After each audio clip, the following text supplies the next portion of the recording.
ଛକା ଚୌକା ମାରି ଦକ୍ଷିଣ ଆଫ୍ରିକାକୁ ହରାଇଲା ନ୍ୟୁଜିଲାଣ୍ଡ। ଫାଇନାଲ ଏଣ୍ଟ୍ରି କଲା କ୍ୟୁ ଟିମ୍। ସେମିଫାଇନାଲରେ ବାଜି ମାରିଲା ନ୍ୟୁଜିଲାଣ୍ଡ, ହାରିଗଲା ସାଉଥ ଆଫ୍ରିକା। ହଁ ଦର୍ଶକ ବନ୍ଧୁ, ଅଧିକ ଖେଳ ଖବର ପାଇଁ ଚ୍ୟାନେଲକୁ ସବସ୍କ୍ରାଇବ କରନ୍ତୁ। ଚାଲନ୍ତୁ ସମ୍ପୂର୍ଣ୍ଣ ଖବର ଜାଣିବା। ଶୋଚନୀୟ ଭାବେ ହାରିଲା ଦକ୍ଷିଣ ଆଫ୍ରିକା। ୱିକେଟ୍ ନେବା ପାଇଁ ହନ୍ତହତ ହେଲେ ଦକ୍ଷିଣ ଆଫ୍ରିକା ବୋଲର। ଛକା ଚୌକା ବର୍ଷା କଲେ ନ୍ୟୁଜିଲାଣ୍ଡର ଓପନର ବ୍ୟାଟ୍ସମ୍ୟାନ୍।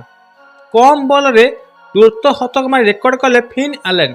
2026 ଟି20 ବିଶ୍ୱକପ୍ର ପ୍ରଥମ ସେମିଫାଇନାଲରେ ନ୍ୟୁଜିଲାଣ୍ଡ ବିଜୟୀ ହୋଇଛି। ଫିନ୍ ଆଲେନ୍ ଏକ ଐତିହାସିକ ଶତକ ହାସଲ କରି ନ୍ୟୁଜିଲାଣ୍ଡକୁ ରେକର୍ଡ ବିଜୟୀ କରିଛନ୍ତି।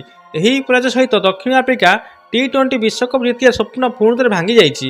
ଗତକାଲି ଖେଳାଯାଇଥିଲା ଇଡେନ୍ ଗାର୍ଡେନ୍ କୋଲକାତାରେ ପ୍ରଥମ ସେମିଫାଇନାଲ ମ୍ୟାଚ୍ ନ୍ୟୁଜିଲାଣ୍ଡ ଏବଂ ସାଉଥ ଆଫ୍ରିକା ମଧ୍ୟରେ। ନ୍ୟୁଜିଲାଣ୍ଡ ଟସ୍ ଜିତି ପ୍ରଥମେ ବୋଲିଂରେ ନିଷ୍ପତ୍ତି ନେଇଥିଲା। ସାଉଥ ଆଫ୍ରିକାକୁ ଦେଇଥିଲା ବ୍ୟାଟିଂ।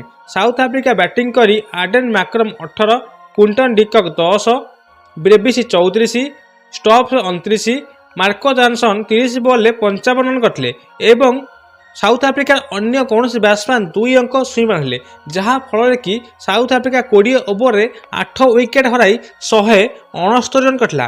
170 ରନ୍ର ଲକ୍ଷ୍ୟକୁ ନେଇ ପଡ଼ିଆକୁ ଓହ୍ଲାଇଥିଲା ନ୍ୟୁଜିଲାଣ୍ଡ। ନ୍ୟୁଜିଲାଣ୍ଡ ଓପନର ଧୁଆଁଧାର ବ୍ୟାଟିଂ କରିଥିଲେ। ଟିମ୍ ସାଫର୍ଟ 33 ବଲ୍ରେ 58, ଯେଉଁଥିରେ ଥିଲା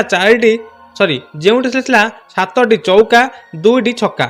ଫିନ୍ ଆଲେନ୍, ଯିଏକି ଟି20 ୱାର୍ଲଡ କପ୍ରେ ବିଶ୍ୱ ରେକର୍ଡ କରିଛନ୍ତି, 33 ବଲ୍ରେ 100 ରନ୍ ଏବଂ 10ଟି ଚୌକା, 8ଟି ଛକା ମାରିଛନ୍ତି।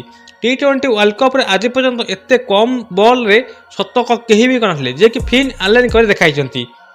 ରଚିନ୍ ରବୀନ୍ଦ୍ର 11 ବଲ୍ରେ 13 ରନ୍ କରିଛନ୍ତି।